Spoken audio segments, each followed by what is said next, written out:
This video will guide you how to use the Luckfox Pico camera. The Pico Plus version can connect to the camera by a J45 Ethernet or USB Erndes virtual network. The Pico version uses the USB Erndes virtual network to connect the camera by default.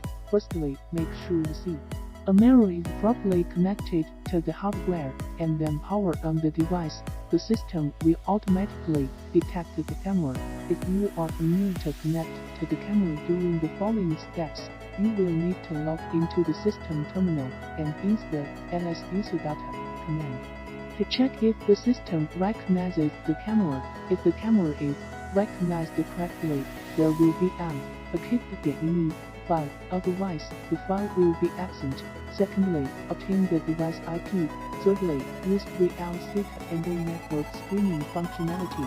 Fourthly, connect the camera using the USB Erndes virtual interface. Fifthly, connect the camera using the RJ45 Ethernet interface. When testing the camera, you can try having a person appear in front of it. This development board supports facial recognition functionality. Follow me too. Stay updated on the latest products and tutorials in the electronic embedded industry.